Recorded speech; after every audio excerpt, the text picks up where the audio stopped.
Good afternoon, everybody.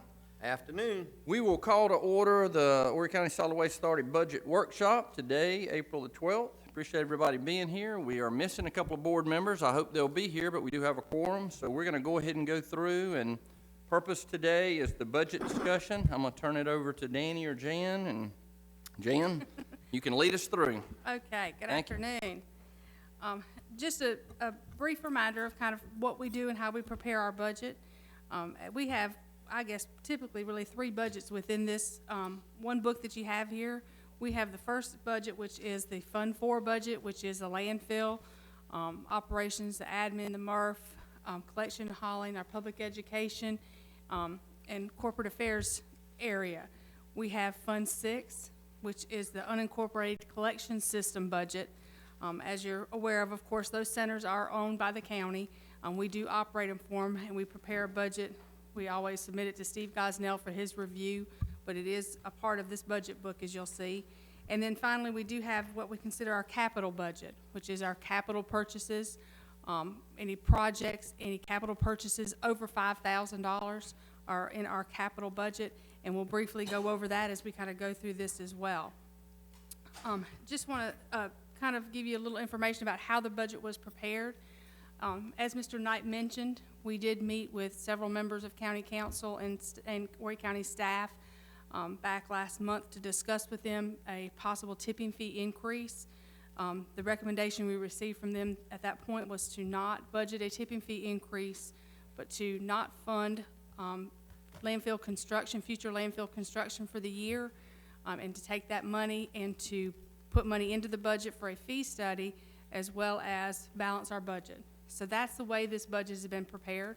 And like I said, I've got some additional information that we'll kind of review after we have a chance to go through this, but just going by their recommendation, their suggestion is exactly the way we prepared this budget. In FY18, what I've got budgeted in here is a $4 tipping fee increase for MSW, and the additional money would go to future landfill construction, trying to kind of make up whatever we don't, if that's the course that we go this year, to make up any money that we did not put in that account this year would be made up for next year. So just wanted to give you some areas on how I went about putting together this budget, and like I said, then we can discuss any differences that you'd like to see afterwards. Can you tell us that amount in that account? If we did go up the $4 a ton, what would that amount be in the construction fund? Yes, sir. It was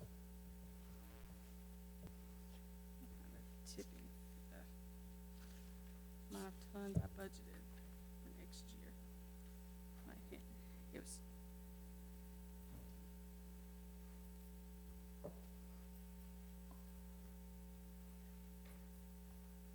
it's $1,020,000.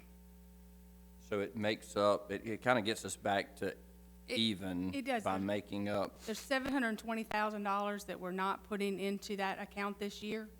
So it would help make up some of that. Now remember that we're also running behind on that as well by additional $2.25. So it will make up what we're not putting in this year, but it won't make up completely being behind on those accounts. Thank you. Excuse me, question. That's for making the makeup year, that $1,020,000, Yes, right? sir. Yes, sir. It doesn't include what would normally be put in for 18. That's correct. Yes, sir. What is that amount? The amount that we would normally put in for 18, We'll just even up and then start out short again, absent some other function.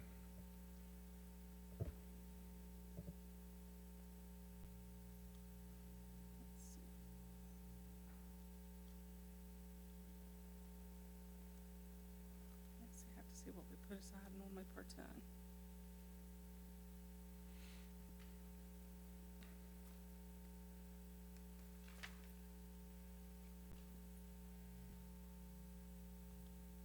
Oh, give me 1 minute, I'm sorry.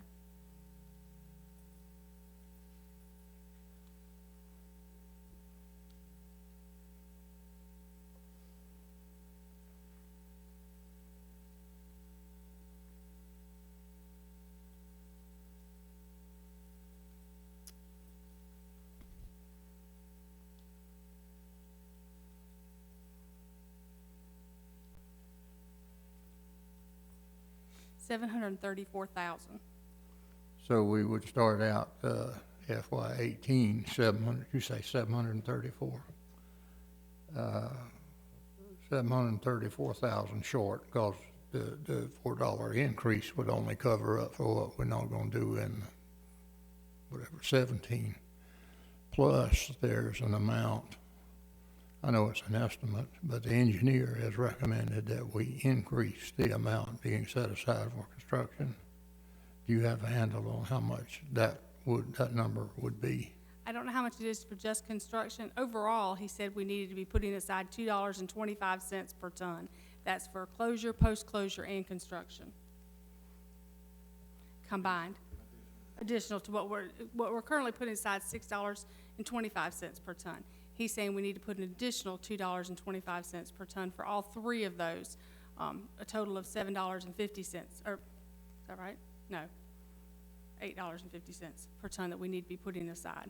Yeah, well, that's a lot of good information, but what I'm getting at is that just to try to even up the dashboard, we would need to put in, if we accepted the engineer's recommendation as gospel, we would need to put in an amount of future increase.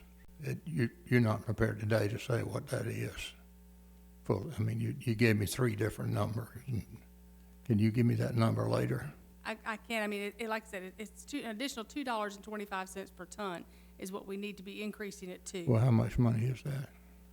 Based on MSW and C&D.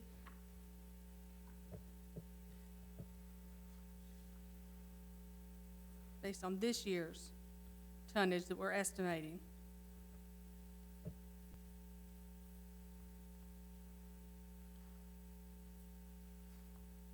Is an additional $738,000 for FY17. I don't want to misinform myself, but when we start out a year from now, we're going to be short $734,000 for that current year coming up, and we're going to be short $738,000 for money that the engineer recommends that we increase. You're exactly right, yes, sir. We're going to be short what we're not putting in this year, as well as the additional $2.25 per ton that we should be putting in. Well, I know that we work for county council, and they've given us a clear direction about what they want to do today. But maybe they would need to be informed at some point in time that all we're doing is kicking a big can down the road. I just added these figures here, $1.5 million. I mean, you know, it's really okay. We skinned back for this year, got slick, but we're going to face another problem of equal or greater proportion next year. Am I reading that wrong? You're right. You know, we're putting off the inevitable. Yes, sir, you're right. Yeah, that money's going to be needed, you know, eventually, and that year's not changing when the money's needed, but we're putting off when, like you said, we're not putting the money aside at the time that we need to. You're correct. Thank you. County council was informed of all of these different figures when you met with them on Thursday, when they still said they Yes, didn't want ma'am. a rate increase, so they're aware of it. They are very aware of it. That's an important question. I'm going to make sure I understood what Ms. Creech said. You said, okay, assuming that we go forward with not funding for 16, that still leaves us $1.5 million or 730,000, depending on how you look at it. Anyway, it leaves us short a big chunk of money down the road, and you told them that. Yes, sir. Yes, sir. Okay, thank you. Okay, just want to begin on, I'm going to begin on page 3, just briefly looking at a summary of revenues. I know that we've already been through these, just kind of wanted to briefly go over them with you. Is this the same three that's? No, sir, this is in the book. And I'm glad you brought these pages up. The handout that I have for you, I have the agenda. I have these other 3 sheets, pages 2 through 4, are just some informational sheets for you to kind of look at. It kind of gives you a summary by division, where they were for 16, where we're budgeting for 17 and 18, the increase or decrease. So it's just some summary information I'd like to give to you. Of course, I've got highlighted on these sheets. where you can see that we did not budget for the future landfill construction. So I just had that kind of highlighted for your review. But like I said, as we continue to go through this, each division director is going to go through their area. So if you've got any questions, they're primarily going to highlight any increases or decreases within their area for you. But just briefly on the revenues, like I said, we've been through these at the pre-budget workshop, but I just want to kind of briefly go back over them. Of course, our tipping fee revenue is that, like I said, is the revenue that we receive, of course, from our tipping fees. It's based on estimates of tonnage that we anticipate receiving during the year next year. Our recyclable materials sales, of course, that is the sale of the commodities that we receive from the MRF that we sell. Interest earnings, we have waste tire rebate, which is the money that we receive from the state for the waste tires. Our container rental, of course, is our cardboard collection program. It's the rental on the containers that we receive. Our landfill gas revenue, our C&D recycling revenue, and of course that is from the commodities that we sell from our C&D recycling facility. The e-waste processing fee, of course, that's the fee we collect from the municipalities that bring electronics to us. Of course, our store, and then of course in FY16 we did have a transfer from designated that of course we don't have budgeted for 17 or 18. Explain that, what that $469,000 was last year. That's right. This is the transfer that we had budgeted for the year we're currently operating in from our general construction and development account. It is one of our designated accounts that's there for just that. It's what we use for infrastructure, for building of the roads. If there's a building that we needed to build or any kind of improvements that we need to make, that's where we pull the funds from. Understand that we don't put any money into that account unless we have funds available to transfer when I do the quarterly transfer. So any money that we take out of this account does not get put back in any way unless there's money to transfer into that. So once the money's pulled and it's used, it's gone. And like I said, in the very back of your book are sheets for each designated account. We'll kind of get to those so you can kind of see where the accounts are and where we anticipate them being. This was a major hit to this account this year. We currently have not transferred the money as of yet, but like I said, we're hoping maybe we won't have to, but we'll see. Like I said, that is in a budget, so that money is earmarked to be pulled from that account this year. Question. Yes, sir. Are we talking about moving money from restricted account to operating or the other way around? No, That- sir, that's exactly right. Moving it from one of those designated accounts into the operating, We did that in this year's budget. right? In the last budget, we transferred that amount of money out of this account to balance the budget that we're in today. That's correct. Right, that's what I thought I was hearing. And of course, there's zero of that projected for 17. You know, Right, it's exactly, that's exactly right, yes, sir. Getting close to the bone. You're right.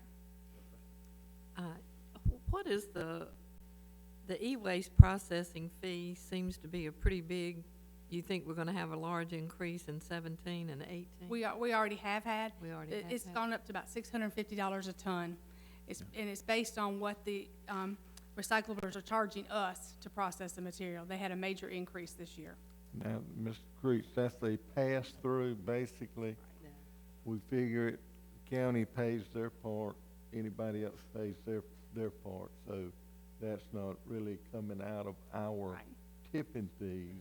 That's, they're paying that. Exactly, right. Okay, so I'll let the county worry about Columbia to get them to fund that they make them do then. I still think to me, I guess it really has you're right, it has nothing to do with us, that they pay their thing. But they had talked about when they did that e-waste processing fee that they were gonna fund it. And they were gonna work with them just like the tires to make some kind of thing, and I think they should be doing that, especially under the other circumstances we have in that. Well, the deal that they've struck now, there's no money for local government. You own your own.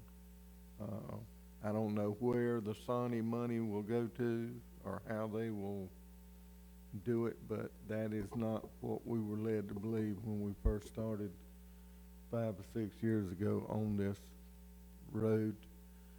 But, basically now is local government is not going to be helped by the agreement. Mr. Chairman, Mr. Bussin, are we moving the e-waste, are we, gaining anything other than, I know we, at one time, there was, anybody purchasing the e-waste from us, or?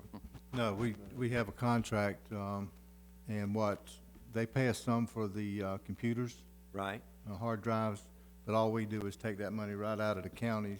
If the county paid $650,000 and we get $50,000 back, now the county only has to pay $600,000. So it's, the only thing we get out of it is we charge the counties and the cities a processing fee to process it, but it takes what we get. My thing is, I think we're actually losing money on that deal. It's costing us more to package it, load it, ship it, than we're getting out of it. But there has been a mandate that we got to do that, we got to take care of it, right? Well, no, some No, counties there's- don't take it. No, county or city don't have to take it. There's no mandate the counties have to deal with it. The county can turn their back on it if they want to. That may end up in the woods, but, they don't have to take it. Thank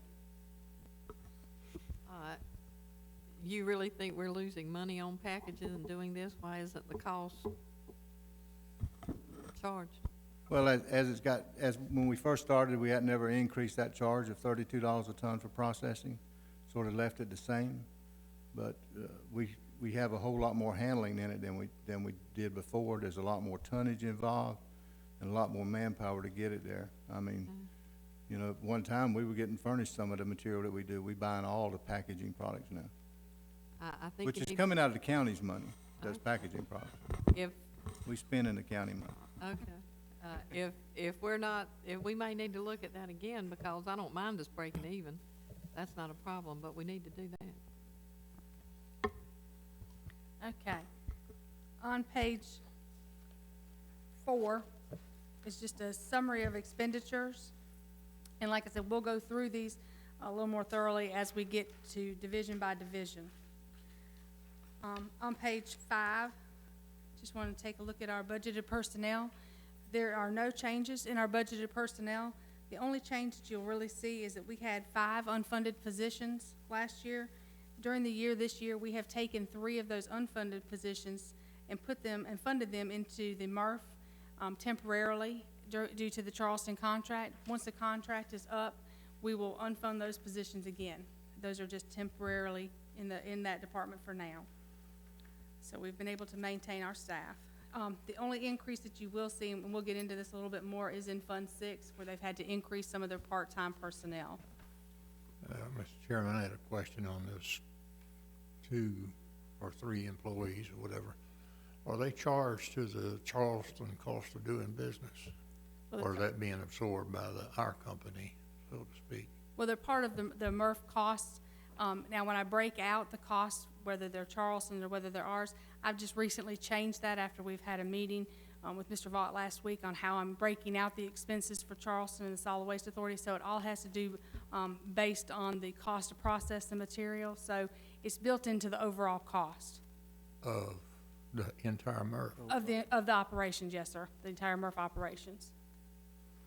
So we don't apportion any of it to We don't go through Charleston? and break out the expenses as to, you know, line item by line item, what portion's Charleston's, what portion's ours. We're doing just what the cost is to process it based on the amount of tonnage that was brought in by Charleston versus Solid Waste Authority. That's how we're breaking out the expenses. It's not an actual, it's not an exact, it's just an estimate. Is it based on volume? I mean, like It is, it's based on the volume that they, it's based on the 2/3 volume that whatever. they bring in. Yes, sir. Okay, I get that. Yes, sir. Just because, explain to me how much an unfunded position costs. It depends on the position. These positions were, trying to remember were they trades workers, Mike? Is that what they are? And I would say with benefits, and everything, I'd say you're probably looking at about, matter of fact, I've got salary sheets here.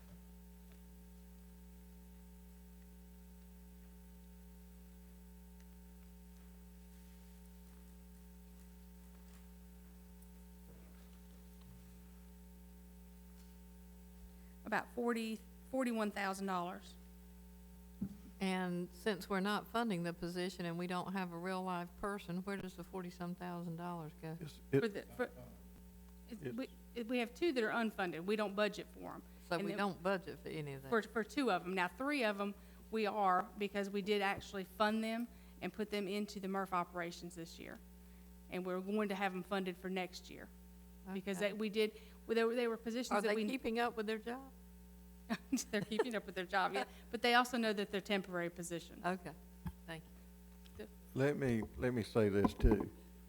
Before we let the MRF situation hair lip this budget, this month we made money and we're in the black 50,000. 53,000. Today, we're in the black $53,000 on the whole MRF operation.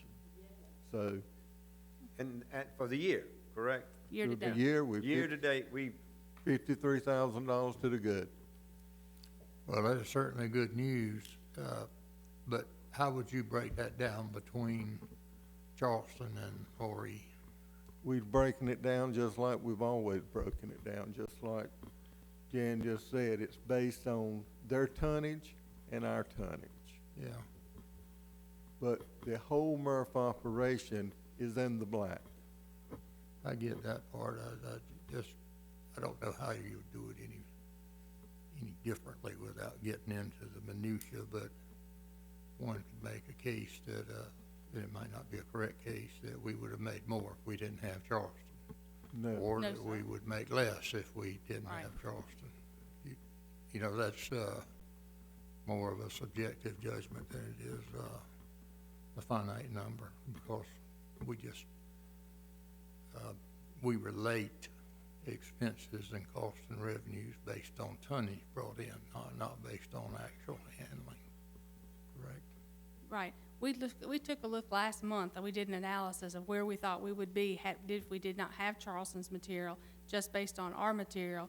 And we looked at it, we thought we would have a deficit of about $57,000, just based on our material at the end of February. So we do feel like Charleston's beneficial to us.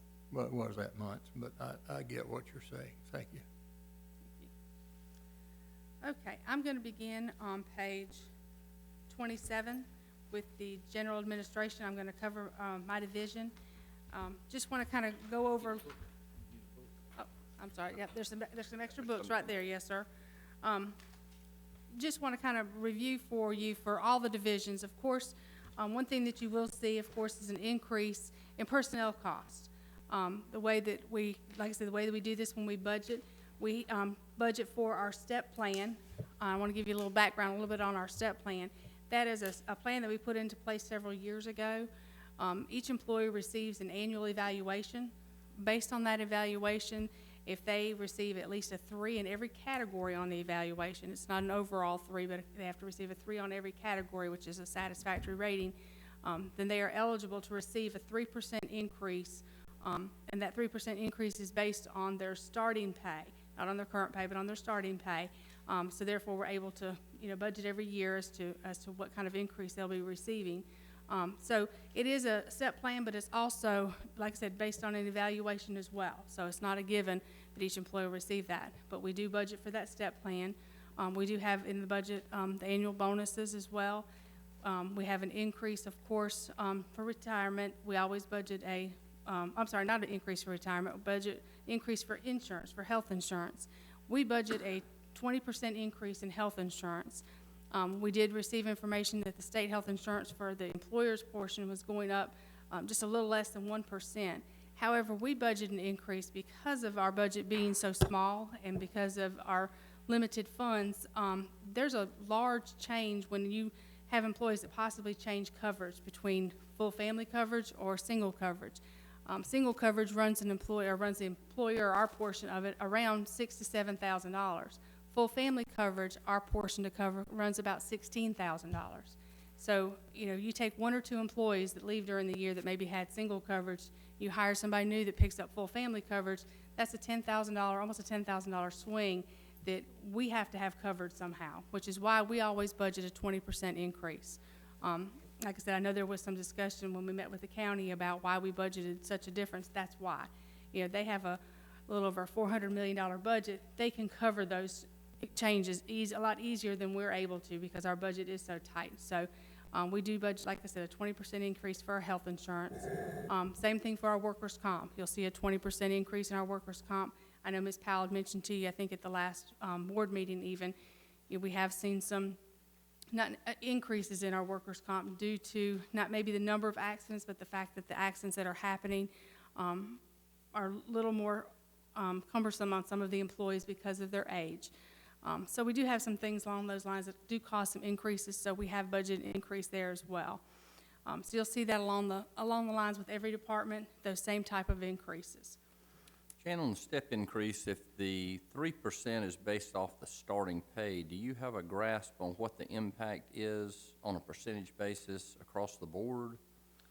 When you say impact, as far as, I mean, what we do is, like I said, we know then every year that it's going to be the same increase every year. So it makes it easier to budget as far as that goes. Am I answering? Initial salary. Do you want like an overall dollar amount? I can get that for you. Like I said, I can go Okay. through, I've got all the salary sheets here on what the actual, salary amount is. I can get that for you. I'll add those up while somebody else is talking and get Okay. that for you. Thank you. In the first department I've got here is our, board of directors. What page? And this is on page 27. And like I said, and the actual work begins on page 29. As you can see, there's there's not any changes in the Board of Directors division. Like I said, we kept everything, just as it was. We didn't see any need to make any increases or any decreases to do with the Board of Directors. So there's not a lot of change. Their budget for FY16 was $60,226, and we've got it for FY17 of $60,515. On page 31, we start with Department 501, which is the admin department. This is our human resource manager, executive director, our director of recycling services and special programs, and then we also have a unfunded, of course, recyclables marketing clerk position. Like I said, it is still in here, but it's not being funded. And then we have a custodian and groundskeeper. So nothing changed there with staff. Only major change within this department is over on page 34, under the consulting and miscellaneous. We had two things that kind of happened in that category. We had a decrease in it due to the fact that in the year we're currently operating, FY16, we had budgeted money for a composition study, a waste composition study. So we reduced it for that amount, but I did increase it, the $150,000 for the fee study. So that's the major change that you see in this department. What fee study are we talking about? The fee study that Mr. Lazarus recommended that we do to see the need for a tipping fee increase. Okay. That was one of their recommendations, that we budget $150,000 for a fee study. Okay. I think we know enough about our fees and the past one that we've had. If that's in there, I will not vote to have a $150 fee study when we already know all that information. I think our staff, we have the in-house information, do we not? I mean, we've Oh, yes, looked sir. at it. Yes, sir. I agree. I made the comment before, if we had been increasing tipping fees on an ongoing basis and needed to justify where it was, I think the justification is the fact that it hasn't been increased for the number of years that it hasn't.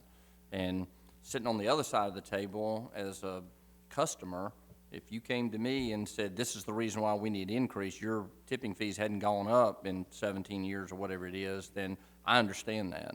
And I agree with Ms. Creech. I think the $150,000 is money that we need not spend in order to get to the point to increase the fees. Now, the amount increase may be up for debate, but philosophically increasing the tipping fees, I think, should be understandable. Well, we certainly need direction on whether you think it should be left in or not budgeted, because we don't want to get to the end to vote on this budget and some people vote against because of this It would be my choice for it to be taken out. Like I said, many, many years ago, which tells my age, that's what I did for a living. I consulted for governments and did these kinds of studies. And about the only thing you do is take the information from the company and run it through a few numbers and tell them something they already know. That's all we did. And we got paid a lot of money for it. And that's okay. If people are willing to do that, it's okay. And I understand some people wanting justification, and I think people need to understand why we would and how that came about. But I think our staff can do that with the numbers that we have without spending $150,000. Therefore, my opinion is it needs to be taken out. It doesn't need to be budgeted in there.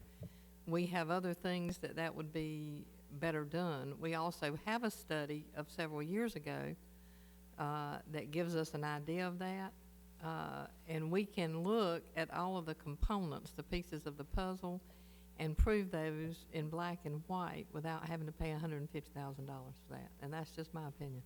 I think the tipping fees of surrounding municipalities is, we have those numbers. It's simple enough for us to do those comparisons. I'd rather save the $150,000 and go up $3 a ton or $3.50 or whatever that balance is, and not have the rate study save the money there.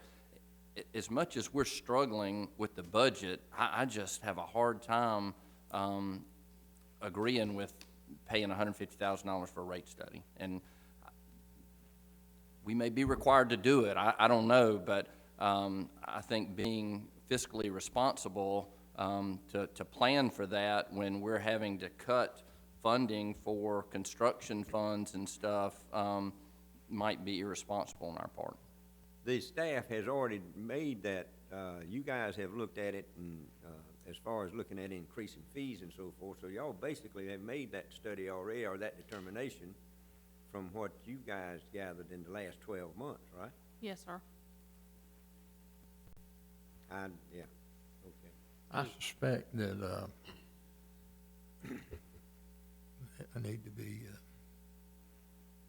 measured in how I use my words here, but that may be something that the political side needs to justify a fee increase. And it'd be like saying, well, the man from out of town with a briefcase came in and said thus and so. I understand where you're coming from, but I'm saying we're speaking, I think, properly about just nickels and dimes and the efficacy and of paying somebody even a third of that amount of money to tell us what we already know, but it may be as needed to vindicate what would otherwise might be characterized as a tax increase. But when we get off this subject, I wanted to ask you something else about that particular line item, but I'll wait and see if there's any other discussion. Okay, so it's the board's recommendation to remove that $150,000 fee study. Boy, we didn't vote on that. That's what I want to find out. Let the board vote on that. I would ask Ms. Creech to put that in the form of a motion. I'd make a motion to take the $150,000 out for the fee increase study out of the budget. We have I a second. motion and a second. Further discussion? Is this a direct, or is this coming from county council?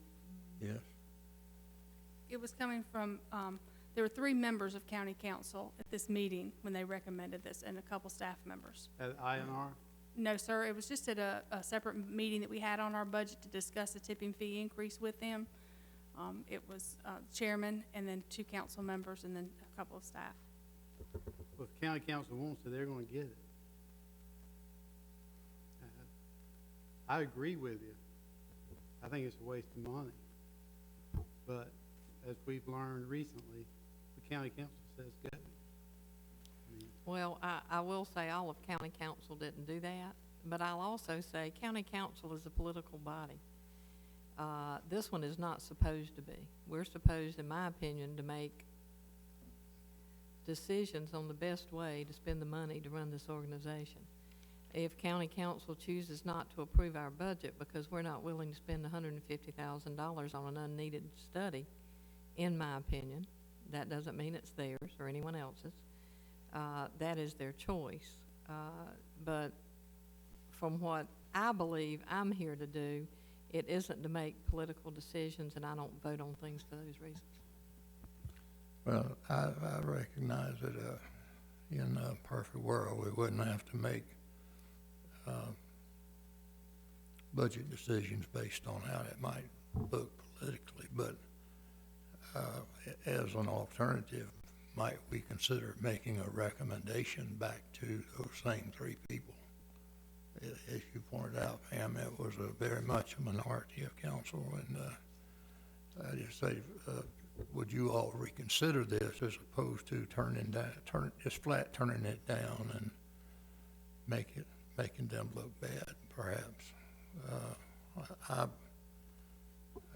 John, you and I kind of maybe rowing the same boat. I hesitate to just wave a red flag and consider judgment of three senior members of the body that appointed us. Perhaps we could say that the consensus is that we suggest that not be done as opposed to just an absolute vote. I think from a timing standpoint, INR meets next week, and this is to be presented to INR next week. I'm not sure we have the time to do that. I hope this doesn't come across as being disrespectful to them. I think, again, from a fiduciary responsibility, I think we have a duty to perform, and if the budget, as Pam says, is turned down because of that, we may be required to do something, but I don't want to anticipate what the full INR or the full council might do based on this. I would rather, at least for me personally, make a decision based on what I think is in the best interest of this organization and send it up, and then if it gets changed and we get a different direction, then I'm not going to be offended by that. It's going to be no more disrespectful to me than I hope it is to anybody that we send a budget to.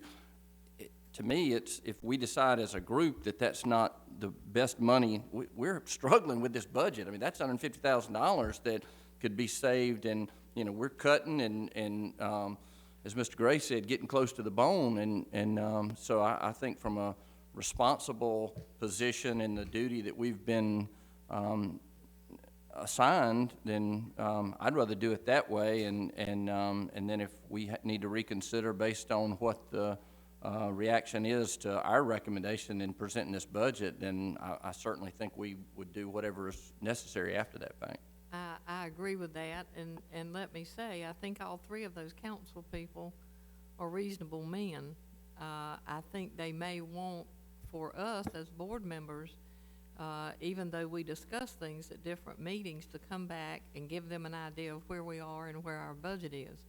It isn't just because we have a difference of opinion doesn't make them look bad in my eyes or us look bad in theirs. There are three reasonable men, and we're sitting on a board, and we're looking at this budget line item by line item, and I think they expect our recommendations on what would be and what would not be.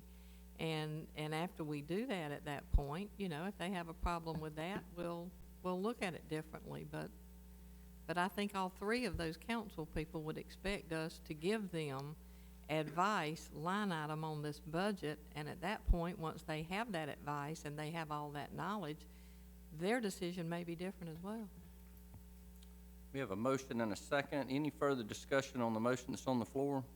I'll be a no vote, for the reasons I mentioned, although I do salute and honor the thought processes of all those who will be voting yes. I understand where you're coming from, but for the reasons I mentioned, will be a no vote for practical reasons, not for principled reasons. Okay. Any further discussion, Mr. Long? I like your rationale. I agree with it. Makes sense. Okay. Any further discussion? All those in favor of the motion, say aye. Aye. Opposed?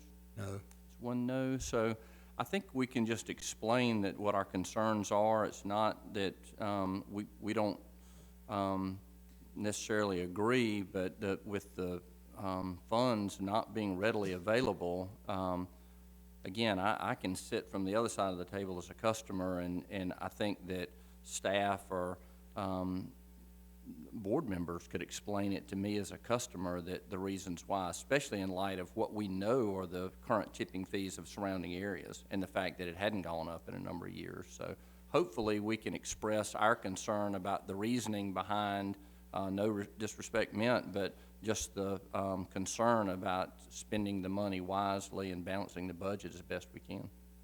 Thank you. Yeah. Sure. Steve, are we on the budget workshop, you know? Not till after this is over.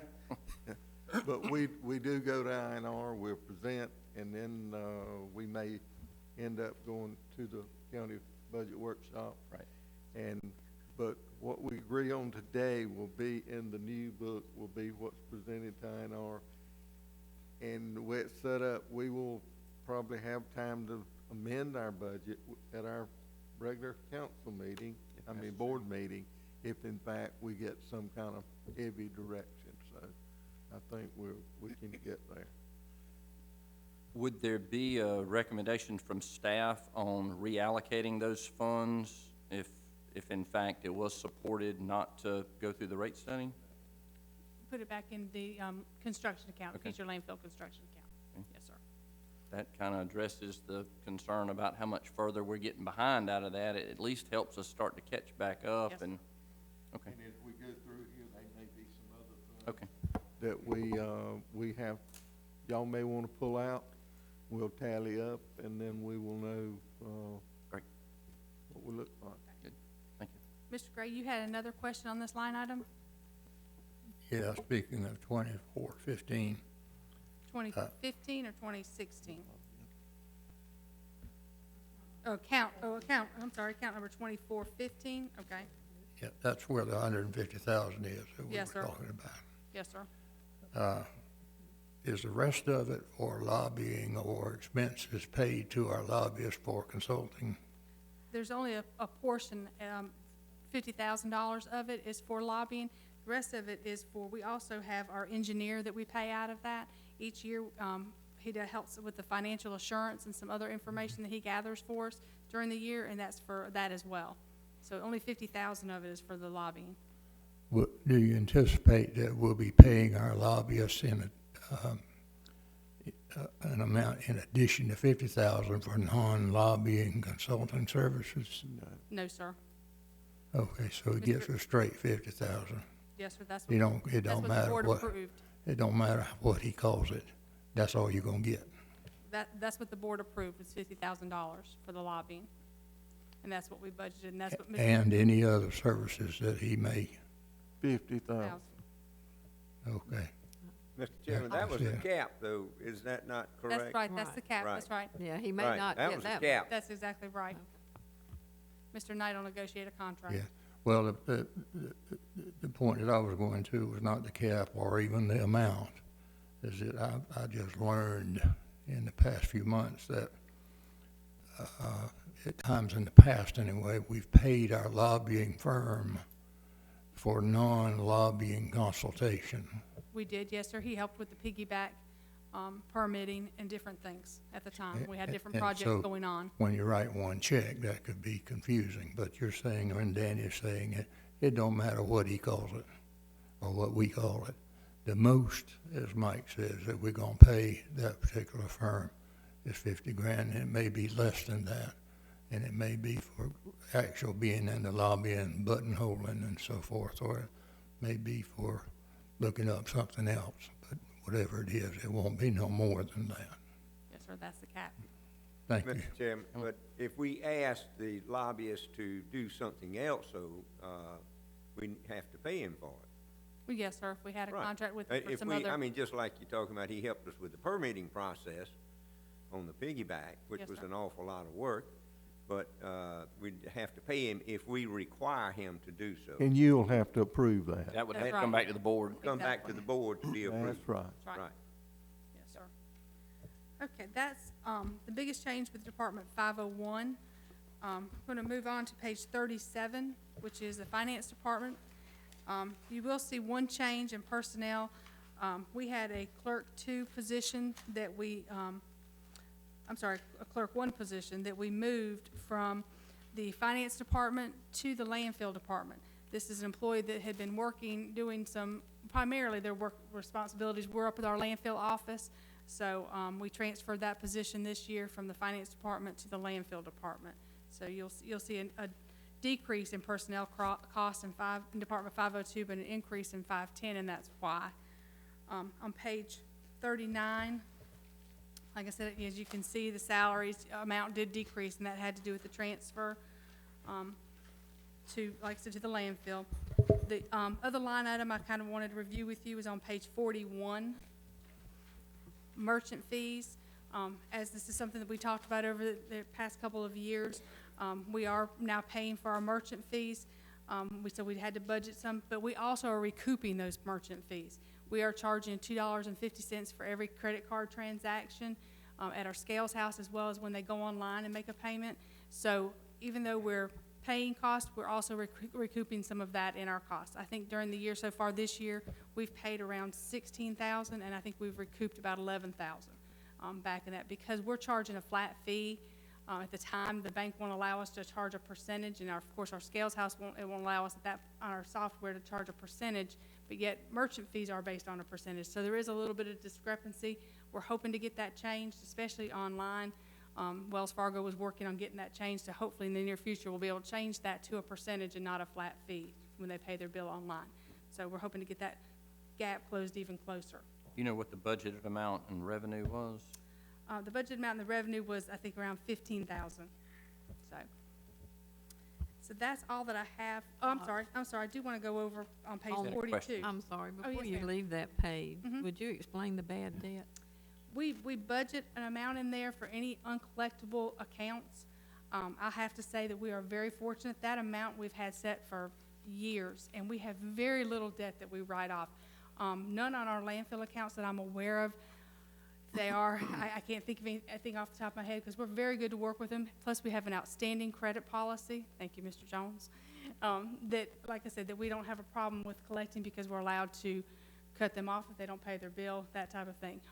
Probably one of our, I would say our biggest ones, and I wouldn't even call that, but big one, it would be our cardboard collection, our cardboard container program.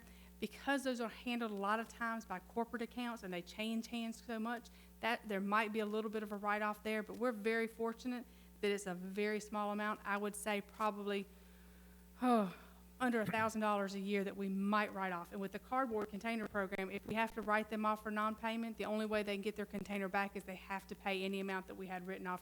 Doesn't make any difference how long ago it was, where they can get a container placed back. And now, too, with them, also, like I said, we're charging late fees, and they're also pulling those containers, for non-payment a lot sooner as well, so we're starting to collect on those even faster. We're very fortunate, I have to say. I have a tremendous staff that works those accounts very diligently to keep them up to date. So we're very fortunate. Thank you. You might want to put a deposit on them, then you can give it back when they get it. And we have done that with some of the cardboard. We have required them, because we bill those, of course, 3 months in arrears, and so we have, if they've gotten past due, we make them pay 3 months ahead, so we aren't running into some of those problems. So those are some of the things that we're looking at. On page 42, like I said, just want to point out a couple of things, of course, to you. The Horry County Community Waste Disposal Fee, that's the $2.25 that we send to the county each month. As you can see, for FY17, it's $738,000. The other line item I wanted to point out, of course, is our rate stabilization contingency funds. That is what, when we took a look at what our total revenues are and what our total expenses are, any difference we put into this account. This is what we consider our emergency fund. It's the only money that we have sitting there each year that we can pull from if something major comes up during the year. If Bill has a piece of equipment that breaks down and it's $100,000 to fix it, this is the only money we have to pull from for any emergencies that happen during the year. Very small amount, and an amount that, you know, we'd love to see. At one time used to be 600,000, and now we've gotten it down to 224,000. So, like I said, just want to know that we do have one little tiny emergency fund within our budget, and that's all we have. You know, when it comes to operating, everybody, like I said, has cut it down to the bare bones, and that's what we have, to go to if need be. What line, what number is that? The $224,663, it's line item 4400, where it says rate stabilization contingency funds. It's kind of our emergency funds. Is there historical data about how much that's been used in the past? What, Yeah, I started to say, we probably use a little bit of it every year for something. The last one I can remember is, you know, one time Bill had to have some hauling that happened in the middle of the year. Well, for the shingles, you know, that was one of the things we talked about. You know, if right now, like I said, they're hauling off our shingles at no charge. Bill has budgeted in a little bit of money in case we have to start having to pay to have those hauled off, but he budgeted a very small amount, and we have no idea what it could cost us. If they come in and say, hey, it's gonna cost you this to have them hauled off, and it's way beyond what he had budgeted, we'll definitely be dipping into that this year.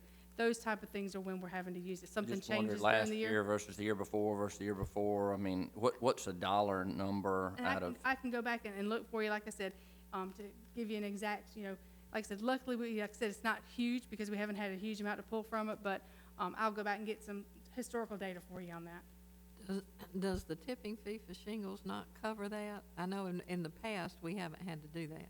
Right, and it would cover a portion of it. It just depends on what they end up charging us. Because right now, like I said, you know, they're dumping in, we're not doing a lot of handling, but if we had to start reloading them onto a truck for them to haul off, different things like that, hopefully it could cover some of that cost, but I don't know if it would cover all of it. Do the shingles come in under C&D? No, ma'am, they come under a separate tipping fee if they're separated. We have an $18, I think it's $18 per ton shingle tipping fee, separate. Might need to be higher if we're gonna start doing that. And it may be something we would have to look at, increasing the tipping fee.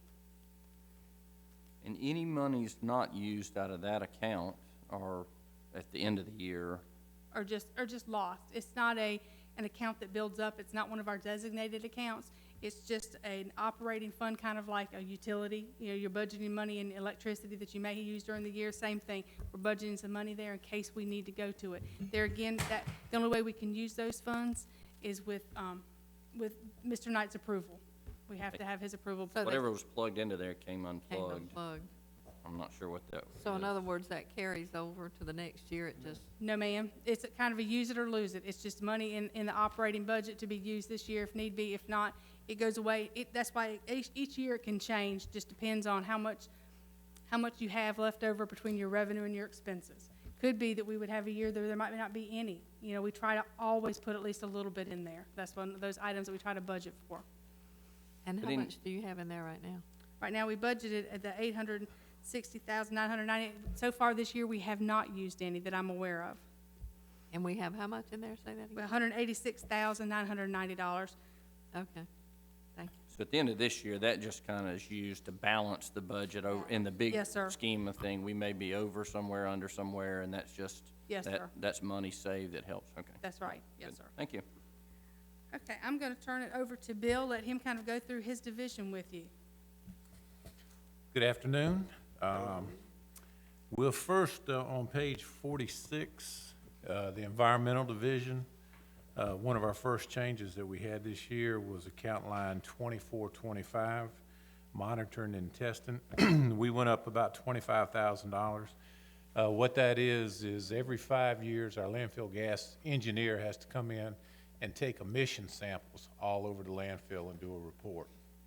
And so, excuse me, that information is sent to DHEC and EPA. So this is the 5th year, so he'll be in next physical year to do that. So, you know, then you can see the next year it goes back down to the 55,200.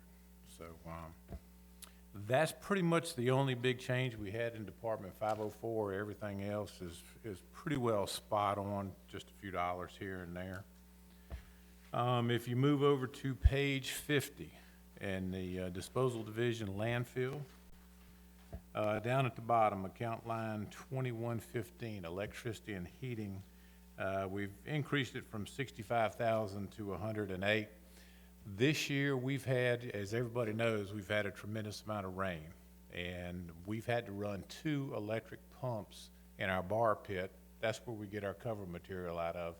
And we've been averaging about $12,000 a month electricity just to run everything on the landfill. But these 2 pumps running all the time has really, pumped that up. So we don't want to get caught next year shorthanded on our budget. So that's why we've increased that up. And that's running the 2 electric pumps. Next page, on page 50, the first one, 2120, water and sewer. We decreased that from 50,000 to 35. Our actual numbers coming in for water and sewer have been down this year, so we felt like we could lower our budget 15,000 right there. Account number 2415, the consulting and miscellaneous, we lowered it from 20 to 15,000. We don't see a whole lot out there. We use this for the Brigman Company, a lot of wetland stuff if we need to get him in here, and sometimes once in a while a little bit of Garrett and Moore, but mainly wetland information on the A2 property or others. So we didn't see a whole lot big coming. We felt like we could lower that. The next one, line item 2432, the contractual services, concrete crushing. We've talked about that. You've heard us talk about that. We've got 2 really large piles of concrete. We went back and looked. If we do crush that, what we have out there and what it costs to, if we were to go buy the same material, it's around $350,000 to $400,000 if we went and bought the same material from Vulcan to get it in. Plus, we'd have to pay the transportation to get it in here. So. We haven't crushed in probably about 7 years. And as we see the market pick up out there in construction, we're starting to get more and more, we've been getting more and more concrete in here. So we'd like to get that done next year. And that was $80,000. Next line, 2435, the contractors, our laborers, we went from 20 to 25,000. We're getting very few inmates. I guess they're getting them in and out of there a lot quicker now. Not that there's any less crime, but they're getting them out. And we're just not getting as many as we've used to. And when that's the case, for our inspections, litter is one of the things that DHEC looks for out there. So we need to keep our litter picked up as best as possible. So we budgeted a little bit more for temporary workers to come in and help keep the paper up. Account 2438, contractual services to hauling. We put $25,000 in there for shingle hauling. Currently, we not being charged anything for that. The folks that we deal with, our partnership out there, has talked about their stockpile is really high. They may not be able to take any more. We're currently searching for more vendors that may take them, but we feel like we may have to pay some transportation costs if that's the case. So we wanted to put a little bit in there to cover that. Line item 3111, the equipment M&R for the maintenance and repair for the leachate. We reduced that from 45,000 to 35,000. Last year when we did the closure project, we installed 6 new leachate pumps on the back side of that. And those pumps have performed very, very well. Most of the water that hits there is now runoff. So we're pumping that cell down, and we feel like we'll get another good year out of those new pumps out there, and we won't have to do a lot of repairs. And so we should be in good shape next year, and then we'll take a look at it, see what it does next year if we need to bump it up even more, but I think we're good on that.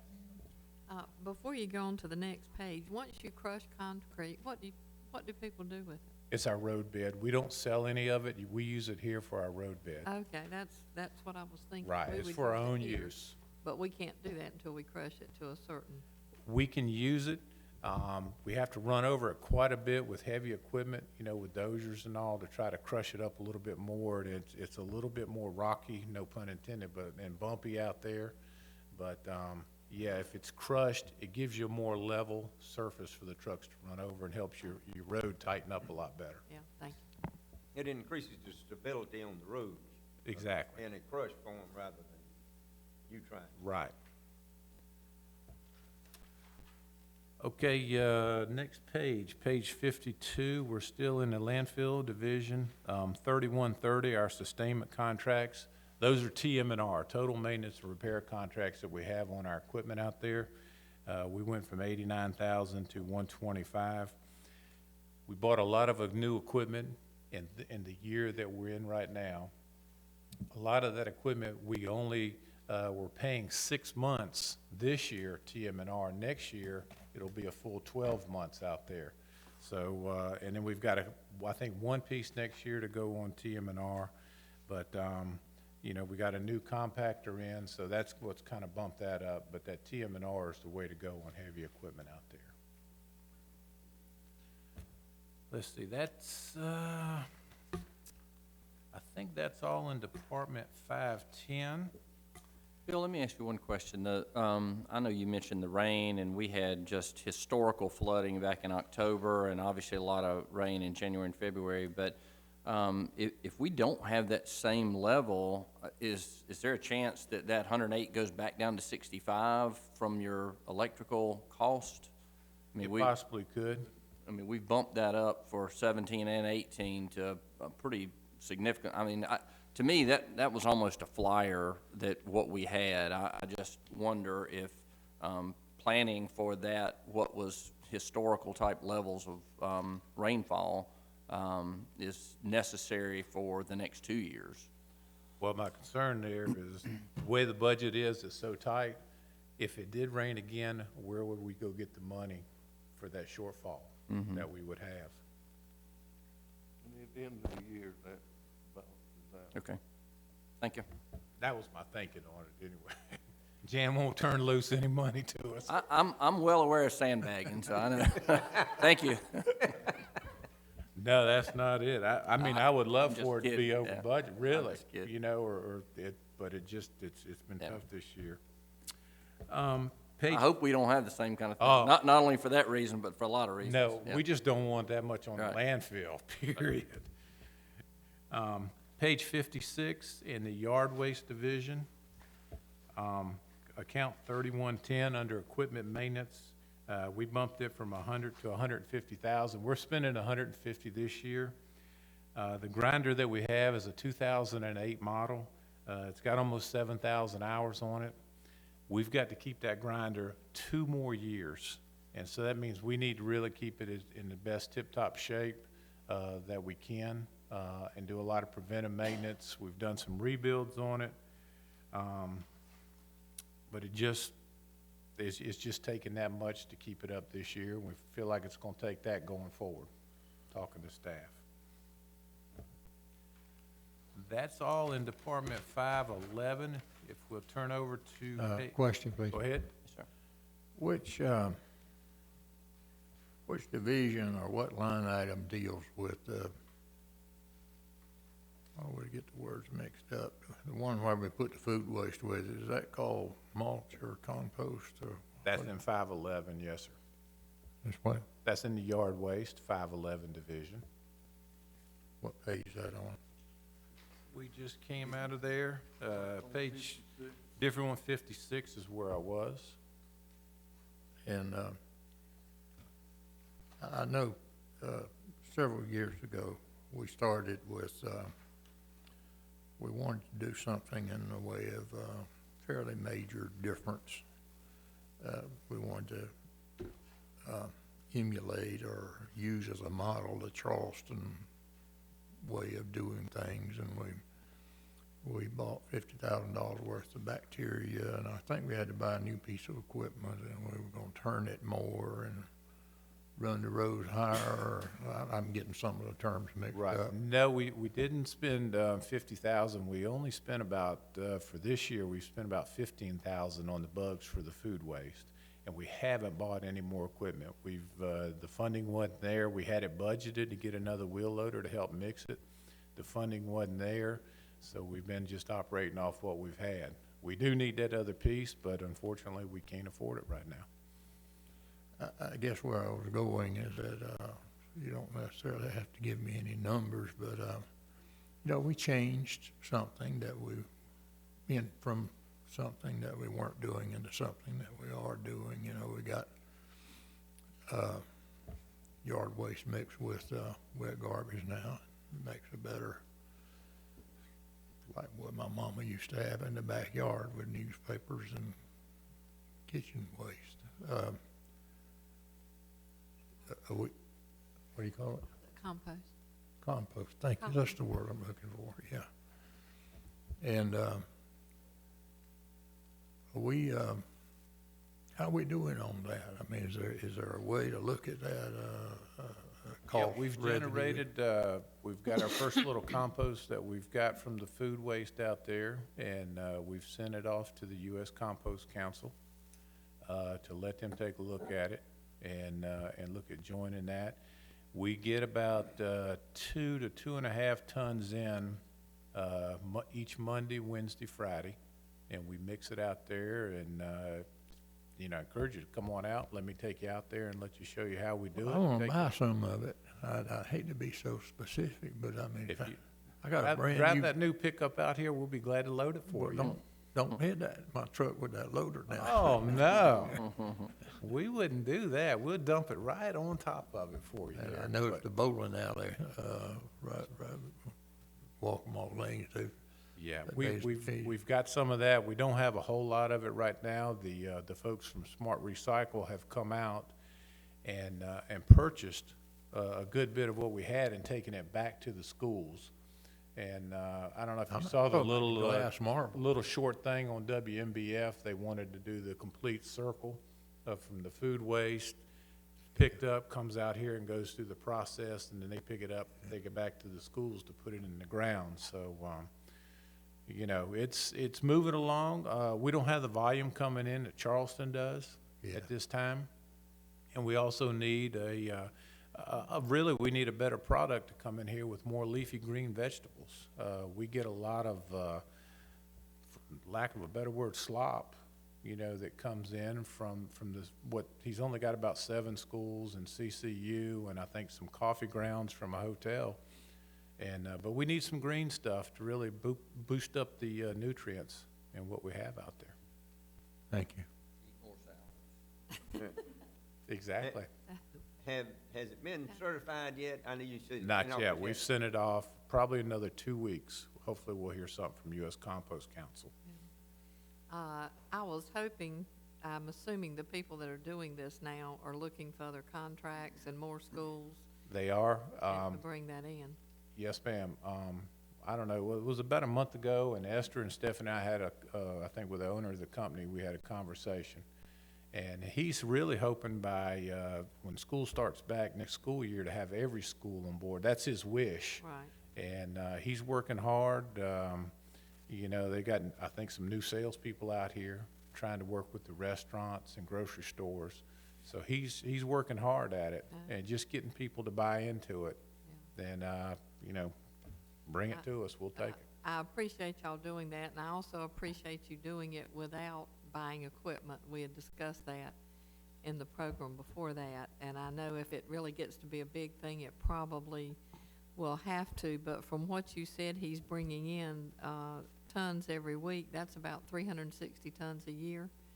If you add that up, and not only does it help us there, and we mix it and it's better, but I'm also glad we're not putting that 360 tons of garbage in with our recyclables. That is being kept out of that. And if he can really grow his company, I think that'll be a big addition and help to us in a lot of areas. So I thank you. We're encouraging him a lot. At the Charleston meeting, the Charleston people said that they're selling everything that on their compost. You know, at one time they were having problems with that, but he says he's moving it and doing a great job with it. So it Yeah, has really at one developed. time, he had 11,000 tons on the ground. No one was taking it. Right, right. And he's selling it to some of the contractors to use on the construction project. Yeah. They had also talked about coming up with their logo and packaging it because of Clemson and it had been certified. It would have been almost organic, and they had come to a decision on how much they could actually sell it for. And if it works out that way, it would be a great thing. We've talked to Harvey a good bit, Stephanie and I have, and he's got better material coming in at this point, because they've been doing it now, I think, 3 or 4 years than we do. He's got some public grocery stores, and they're picking up, and that's really what we need to boost ours. Okay, Department 512, Construction and Demolition on page 60. Near the bottom, sustainment contracts 3130. We had 28,000 in this year, and we took it to 0. The backup compactor we had was on a TM&R contract, and that ran out this year. So it's out of TM&R. We'll maintain it for another year or two ourselves here at the landfill, but there's nothing to budget on that. Bill, explain to them what TMR is. Total maintenance and repair is pretty much when we do it, pretty much a 5-year bumper-to-bumper warranty. Yeah, pretty much anything goes down. There's some wear items that we pay for, but they come in every 250 hours and do a service on it. They have computers watching most of the equipment. They know when it's coming up. But they, and our maintenance manager, Rich, he does a really good job getting that stuff scheduled and staying with them. So any big equipment, we've tried to go that route. Some of the bigger equipment, we've had on our CATs, we've had a transmission and an engine go. And thank goodness we had a TM&R contract, no questions asked. Come in and replace it. It's there, it's theirs to do and didn't cost us a penny. And other than a little bit of downtime, and that was so minimal, as hard as they worked to get them back up and going is amazing. But that's the way to go on big equipment. Okay, a few more things. Let's see. Over on page 64, C&D Recycling Department. Line item 2130, the tipping fee, we increased that from 135,000 to 160. Two things there. I think we were a little short with our budget this year, and also we've increased our tonnage, what we're processing over the last couple of years. We've really, increased that out there, but I think we're a little bit short on what we budgeted this year. So we want to make sure we're going to cover that the next year there. That's for disposal of. The rejects, yes, sir. That's the rejects that come off the line that we currently are being hauled over to Sandlands. Right. But before that, they were hauled up to our C&D landfill. Understand, thank you. And then next page, on page 65, contractual services. We increased that from 150 to 155. That's our temporary workers that work the picking line up there. Anticipate possibly maybe a small rate increase for their hourly rate. So we just wanted to make sure we were covered there. And the last one, Department 519 on page 69. Materials and supplies, line item 2220, we went from 7,000 to 10,000. Really on that, as a maintenance department, they are doing such a good job staying ahead of repairs, doing a whole lot more preventive maintenance. We need to have these materials. It's a small increase, but it pays off greatly to have these parts and small things on stock here, where if you have a piece of equipment go down or when you're doing a preventive maintenance schedule, get it in and out quick. So it's a small thing, but it's a very important thing to us. So that is pretty much the landfill division. The big swings there, and either way. Thank you.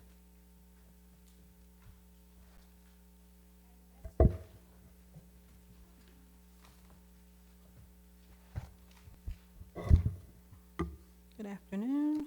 Hello. I'm going to begin with a review of the Public Education Department, beginning on page 72. There are not very many changes in this department, just a few minor adjustments.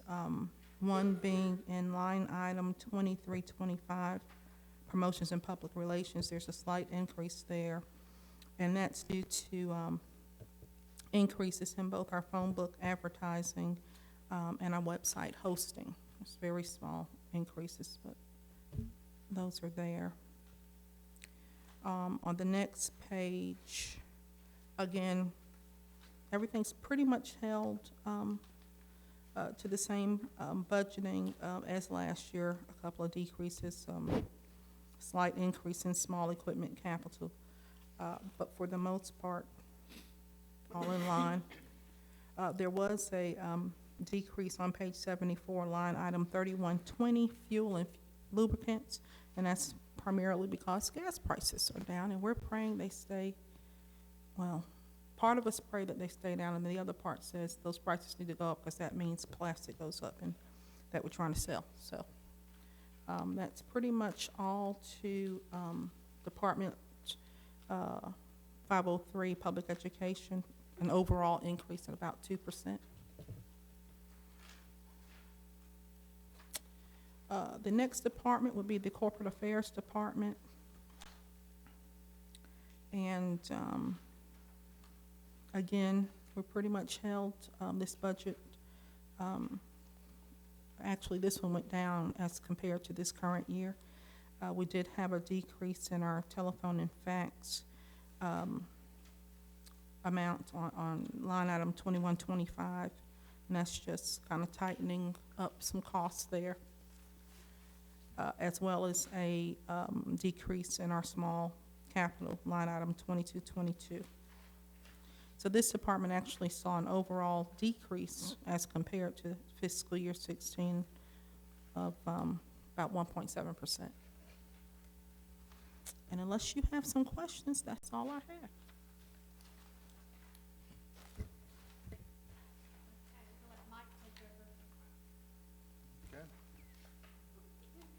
Quick, down and dirty. Just kind of feel like I ought to ask you one so you don't get by unscathed, but I can't think of one.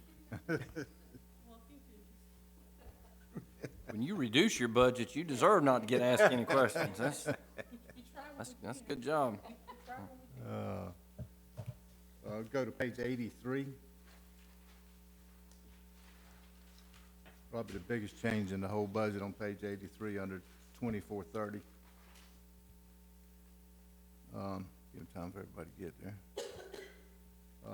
Is our contractual service laborers, and that's about a $1.7 million increase, and that's related to the Charleston temporary labor employees.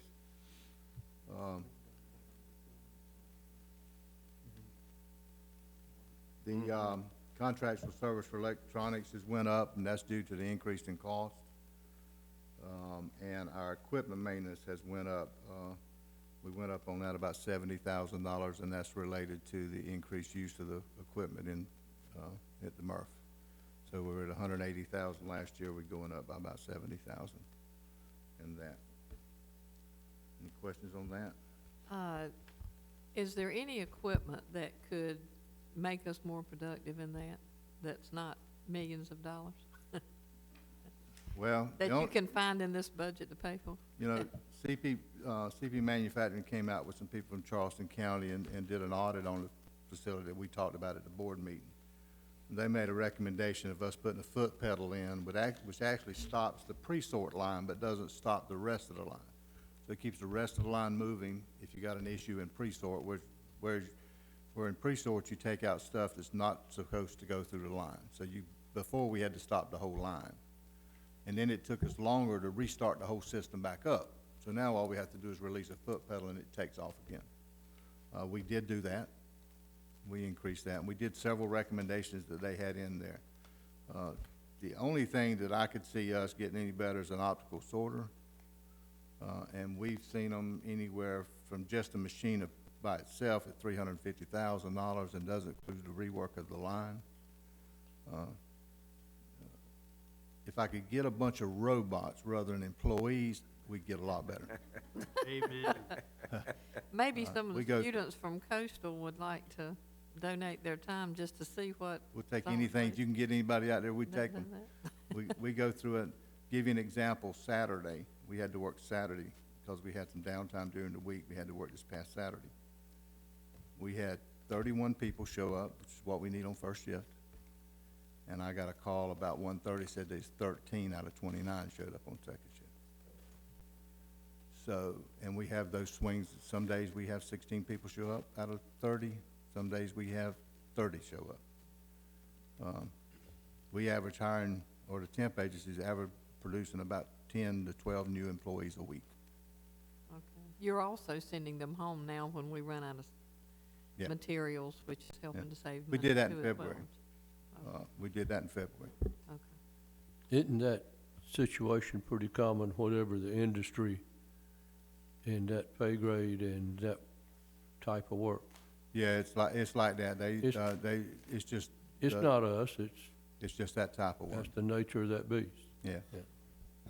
How many temp agencies are you using, Mike? We currently have 5 temp agencies 5? providing us with people. And we had one temp agency, none of their employees showed up Monday.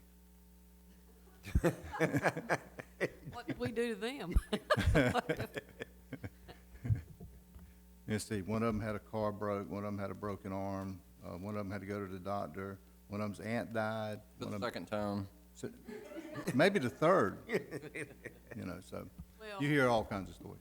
you have to understand, for those of us who have gone through a lot of these, that is a dusty, dirty, hard job. It's a production job. It is a production job, and they have to be able to produce so much, and they're in bad conditions. And a lot of people are just not going to do that, but a day or two before other jobs that they thought was beneath them, they have now decided are not. I think the only recommendation that they made in that audit that I'm having my toughest time with, and I don't ever see it happening no time soon, is they say that a man should be able to make 50 picks a minute off the line. In other words, one piece of paper is picked off, and another piece of paper, that's 2 picks. He should be able to do that 50 times a minute.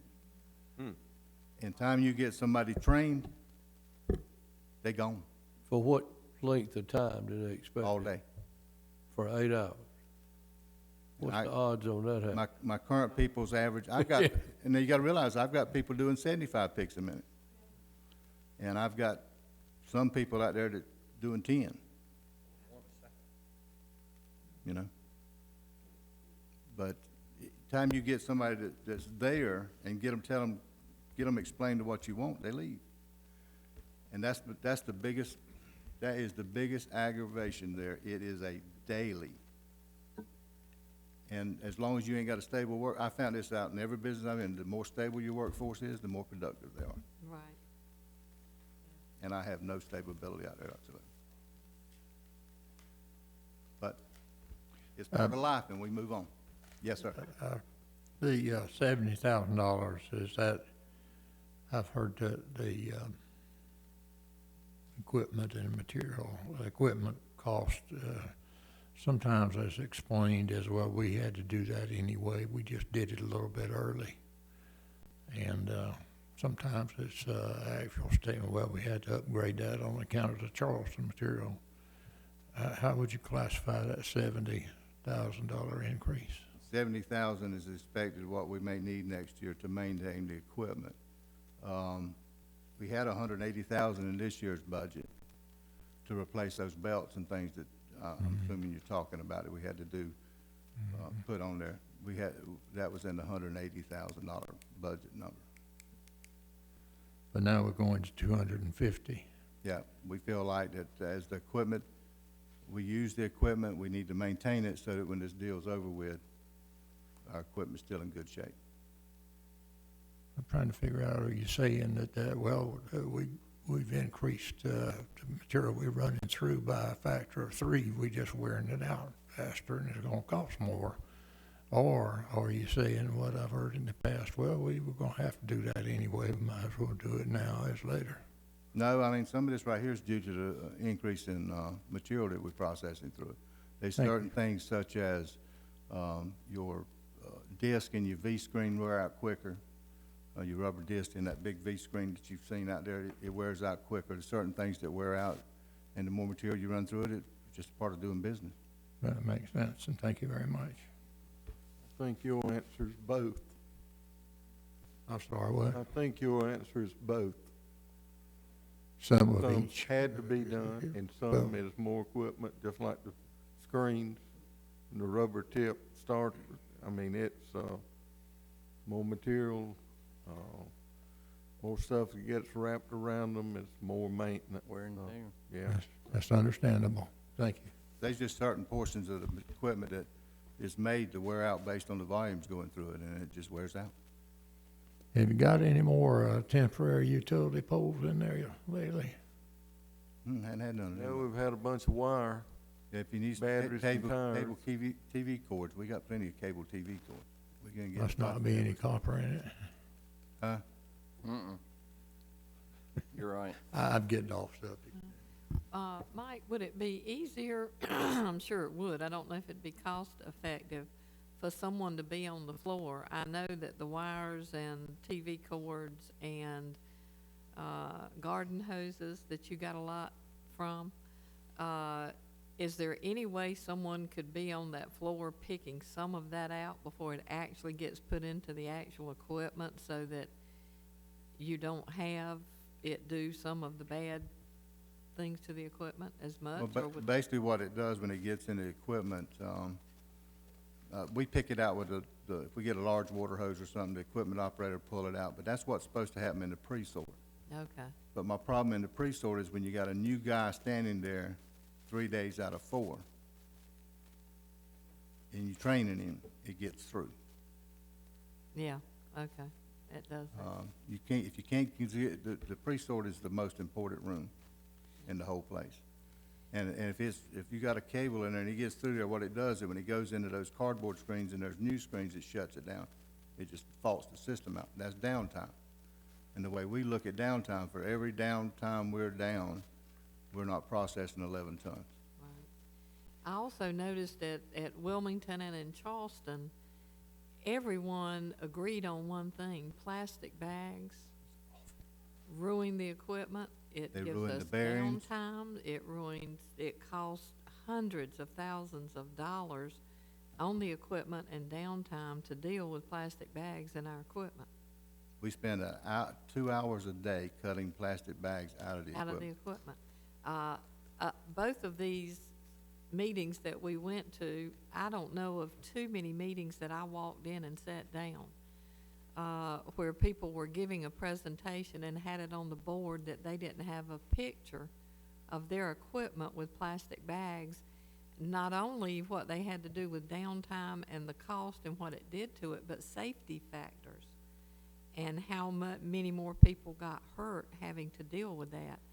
So across the board, plastic bags is absolutely the number one problem we have with all of that. Bill has them too.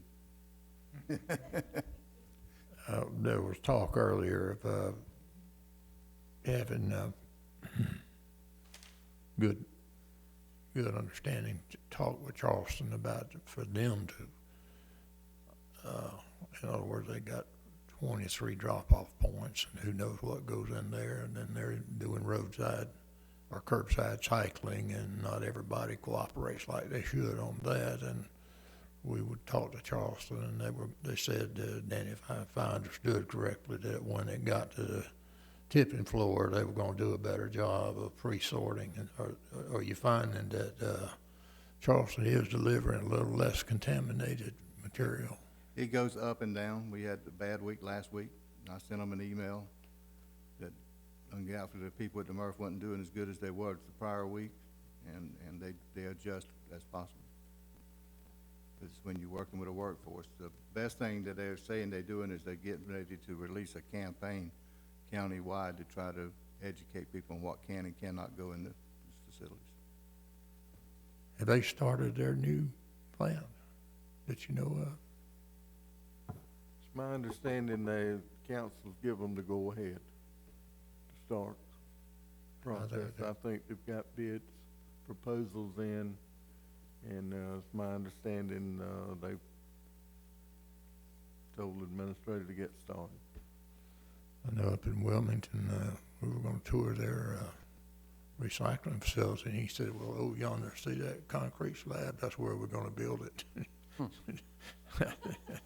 That's the truth. I mean, I wouldn't have said that, but that's what the man said. Anything else? No, that's all, thank you. Okay. That's the big increases in that, area. If we go over to collection and hauling on page 87, we reduced, line 3111.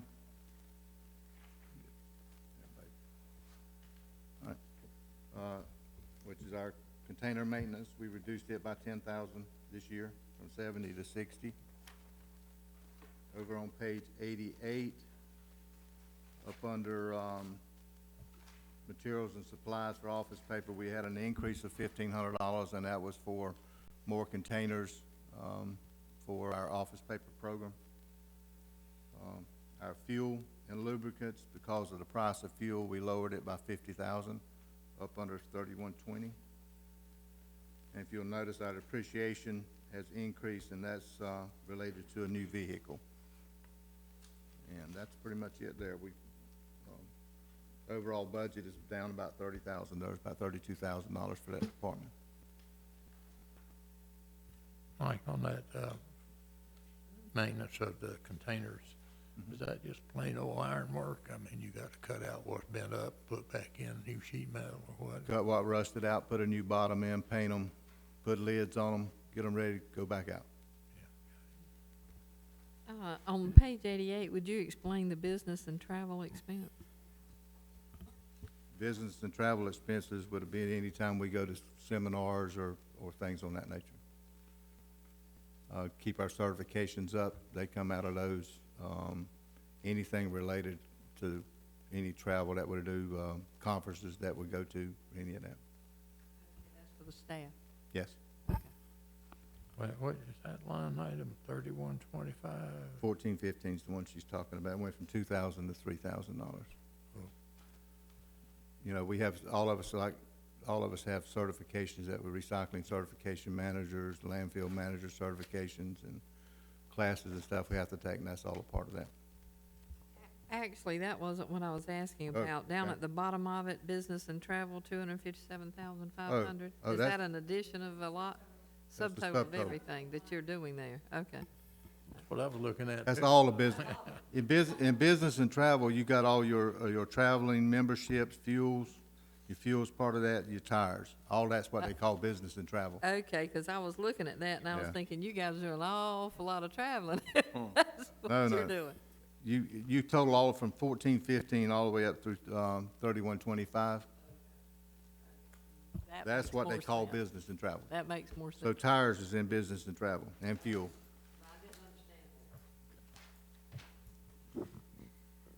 Okay, before we move on to Fund 6, I'm going to have Esther just briefly go over Fund 6 with you, kind of talk to you about some of the construction projects they have planned in Fund 6 for next year. I just wanted to go back to Mr. Thompson. You had asked me about the step plan. For Fund 4, which is the Solid Waste Authority, it's around $62,000 a year, and for Fund 6, it's about $49,000 a year for the step plan. Thank you. Okay, Esther, I'm gonna let you kind of briefly go over Fund 6. Okay, as we know, Fund 6 covers the management of the 24 recycling centers for Horry County. I think we want to begin on page 90. Hold on. 93. Jan mentioned earlier that there was an increase in the number of part-time employees in the unincorporated collection system. And that's primarily due to three reasons. First, the Affordable Care Act does put some restrictions on the number of hours we can work part-time employees.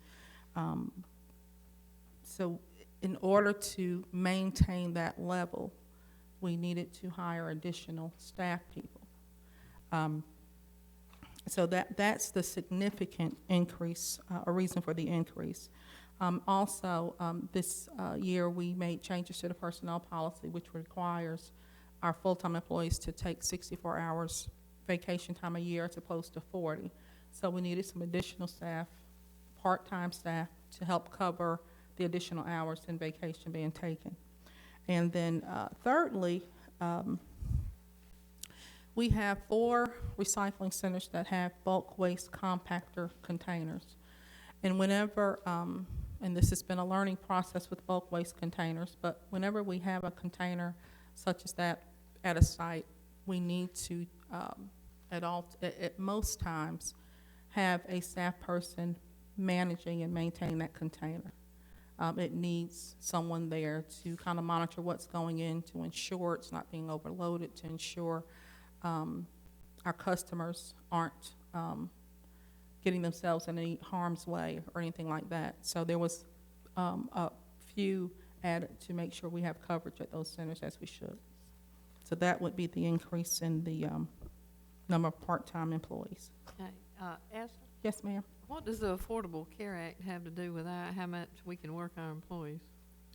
The Affordable Care Act requires that part-time employees are not allowed to work an average of more than, I think it's 30 hours a week on average for a year.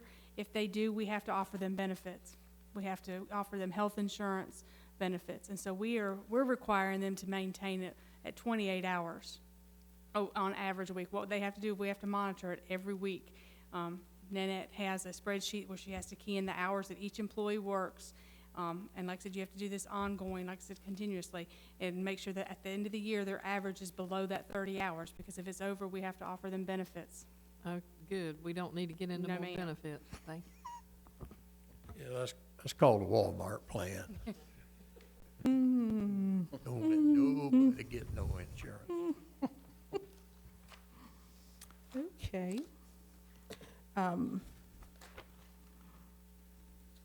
On page 97, we have the administrative portion of the unincorporated system budget. That would cover the manager, the supervisor. There's an HEO, heavy equipment operator, as well as a maintenance supervisor. So that's primarily your management staff, and then a heavy equipment operator in that budget. Not very many changes there. Had some vehicle insurance increases. We did decrease line item 3120 fuel and lubricants, as we've done almost across the board. A decrease in our materials and supplies. We're just trying. We're looking to tighten our budget wherever we can. So we saw where we can get some better pricing for some materials, so that was decreased. You do see what looks like an increase in small capital too. It's, they didn't have anything budgeted this fiscal year, so in the next fiscal year, we will be upgrading one of their computers and purchasing, I think, an iPad for them. That budget, though, even with the ups and downs, we did have a decrease in the overall budget for that department. On page 101, it begins the budget for the actual recycling centers. This is where you would have all of your site attendants and anything dealing with recycling centers. Let's see, there is an increase under line item 2125 for telephone, and that's primarily related to the installation of time clocks at the centers. Jan spoke about that at the pre-budget workshop. That's something we're looking to hopefully get done in the next fiscal year. If you turn to page 102, again, line item 2222, you see a significant increase there. Again, that's for the actual purchasing of the hardware for your time clocks and the internet equipment that might be needed to install those. The office supplies and printing figures you see there, again, looks like an increase. And of course, if you had 0 the year before and now you have 5,000, it's an increase. But for whatever reason, it wasn't budgeted the previous year. So that just kind of puts it in line as to where it should be. And office supplies at a recycling center includes things such as paper, fax, machine toner. We don't usually buy pens and pencils because we like to recycle. So we send them things that we get so that they have what they need. But most of that is your paper and your toner. I think that's all for that. The last part of the budget I want to just briefly review is on page 104. And this is the system cost. This is where we would include the hauling cost and it's broken down by compactors, roll-offs, dumpsters, excuse me, and recycling roll-offs. There are increases in each one of those line items, 2430 through 2433, and that's because effective July 1, we will be getting into, the county has entered a new contract. The old contract ends June 30th. The new contract starts July 1 with the same hauler, unlimited sanitation, but the per pull cost in each area has gone up. Under the roll-off containers, 2431, even though the per pull cost has gone up about $10 per pull, we reduced the number of pulls for the roll-offs by about 1,600, and that is directly related to the installation of the bulk waste compactors and some attempts to better fill those roll-off containers. Let's see, land improvement cost at $2.1 million. It's got some detail there. We're in the process of relocating the McDowell Shortcut Recycling Center. It will be located on property directly behind the current recycling center. This was a carryover expense from this current fiscal year. We're in the process of getting the actual road, the new road, lined up and ready. So what we thought would be completed in this fiscal year was not. So that was a carryover to the next year. The Longs Recycling Center is in need of drainage improvements, as well as some expansion to the site. It won't be a lot of expansion, but it's needed for a little bit of expansion. That was, again, a carryover from this current fiscal year. The Lake Arrowhead Road is the only unmanned center that we have. It's a mini center is what we call it. It accepts recyclables. And then those things we don't want to accept, which is everything else people leave there, TVs. So we're looking at expanding that into still maintaining the mini center concept, but expanding it to a manned site with reduced hours to try to get a better control of the contamination that's being left there at the center. So that's included in that 2.15. A new center, and it says Carolina Forest Postal Way. This has been something that's been discussed over the past several years. And if and when that does occur, if it occurs in the next fiscal year, we do have funding in this budget to cover that. And then we have some centers that we're planning to repave in that budget also. And then the equipment outlay is your general equipment needed at recycling centers, compactors and roll-off containers. Any questions with that? Yes. Yes, sir. I understand this is Fund 6 county direct contract for the most part. Not everything on this page 104 is part of that contract, is that correct? Are you speaking about the SWA support services? Well, down at the bottom line, you got 4 million, 5 million, then 4 million. Some of that's unlimited sanitation charges, and some of it is stuff we're doing on our own. The first 4 items are directly related to the hauling contract. Line items 24, 30, 31, 32, and 33 are all related to the hauling contract. That's the hauling services. And that, stays with the same vendor, but a new contract, Yes, sir. did it go up? Did it go down? Yes, Did it- sir, it went up. Yes, sir. How much? Overall, let's see, we can add these. I can tell you, let's do just per pools, unless you want a grand total. Unless what? You want a grand total of what it went up? Well, I don't want you to have to do a lot of figuring there. Well, You- I can give you some for instances. On your compactor pools, the current rate is I 155. don't need that much detail. Oh, Do you okay. know about how much it went up? Hold on. You can tell me later. Well, I'll tell you later. Yeah. Yes, sir, it did go up. But with the same contractor Same and contractor, there were, yes, sir. And I it was- guess the county conducted that bidding process. County conducted the bidding process. The Solid Waste Authority did participate in the bid review and the discussion Yeah. related to the selection of the contractor. Unlimited Sanitation did offer the best pricing based on the review of the contract, How of the many bid. bidders did you have? 3. Okay, thank you. And as for the tipping fees are not in this budget. They're handled by Steve. Exactly, The yes. tipping fees, when they, the pools are in here, but when they cross the scale, Steve pays for that, That's right, out of Fund Six. out of Fund 6. Okay, yeah. Unlimited doesn't pay that. No, sir. Your county pays that, yeah.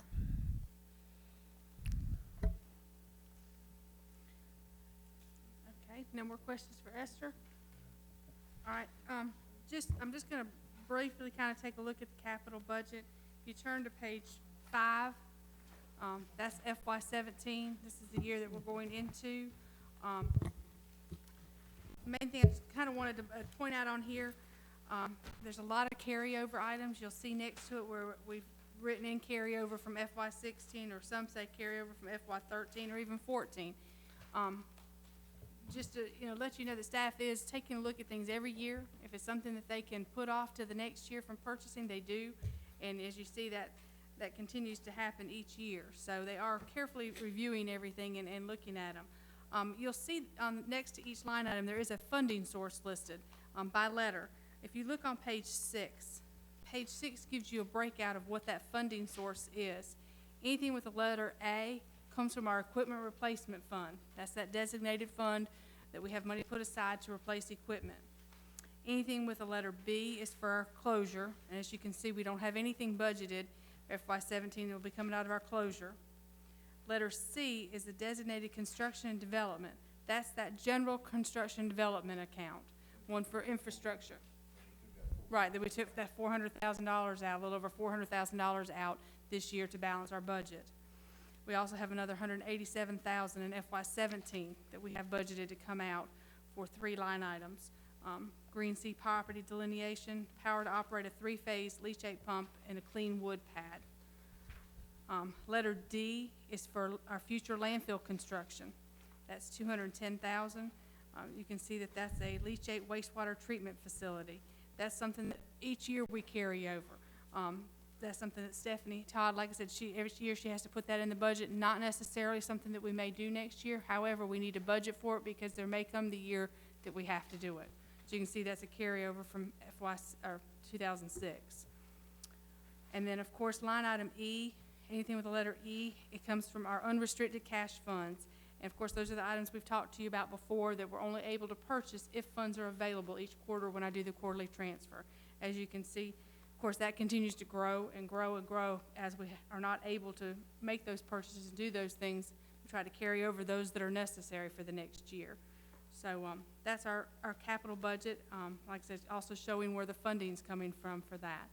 Excuse me, does that, direction from county council, does that reflect on this page in any way? No, sir. That's something else. That's something else. That has to do with our operating budget. This is a totally separate budget. This capital budget, these are all paid for. These capital items are paid for from either a designated account or from unrestricted funds if they're available. So it's totally separate from our operating budget. Okay, thank you. Just like I said, just I'm not gonna go through these pages, but starting on page 17, through page 25, there's a sheet in there for each one of our designated funds, showing kind of where we ended up FY15, any additions or expenses we anticipated during this year, to give you a projected balance where we anticipate being at the end of this year, and then the future years.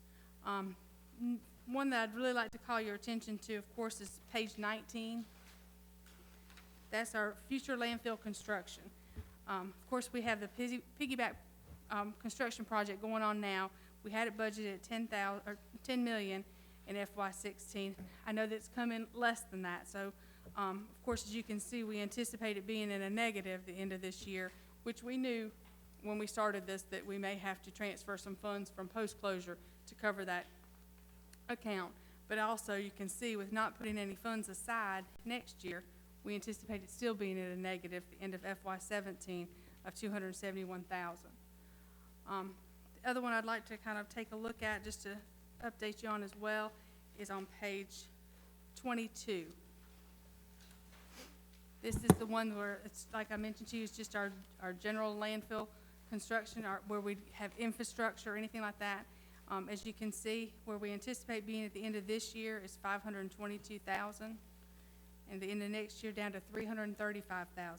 And as you can see, no money goes into that account unless we have funds available to put in there. So we anticipate being very low at the end of next year. If there's any major construction that needs to be done, any roads that need to be worked on, it all comes out of this fund. So we're depleting it greatly. So just wanted to call attention to those two items for you. That's our budget. I'd like for you to kind of take a look at the handouts I gave you, page 5, the last page that I had given to you. Mr. Knight had asked me to kind of go through and put together some possible items, anything small, anything big that, you know, could possibly maybe be an item that you may want to look into cutting during this next budget year. Like I said, we took anything from small line items to larger, you know, departments, projects, different things along that line. And like I said, we'd be more than happy to go over any of them. If you're, you know, it's totally the board's, you know, discretion as to which way you want to go. If there's anything on here you'd like to see cut, if there's not. I know we've made like I said, the decision to take out the fee study and to put that money in the landfill construction, future landfill construction. I've got that.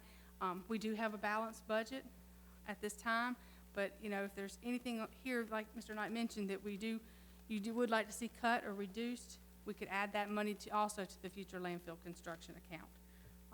Like I said, if you've got any questions on this, like I said, I'd be more than happy to go over any of these with you. A couple of things I just wanted to mention, the MSW incentive that we have on here. We did start that July 1st, 2013. Those were 5-year contracts. There are 2 more years on the contracts. However, it also is something that the board, as we pass our budget each year, determines whether or not we're going to fund that. But just wanted to let you know kind of where that is. Like I said, Didn't we cut that by a third or something we like did that? cut that last year. Yes, sir. We did reduce it. And so now we're at 2/3 of what we started with or something sir. like that? Yes, sir. And the question on the table, so to speak, is whether or not to do more of that. That's totally up to the board. Any one of these items, you can take a look at. Has any been any kickback from any of the municipalities? Have they even paid any attention to it? Like I said, we have some that mentioned last year that when we reduced it, but like I said, you know. Still in it? All right, everybody's still, nobody dropped out of it. Well, I mean, did any of them yell bloody murder when we cut it by a third? No, sir. Might cut it by 3/3. Maybe they won't.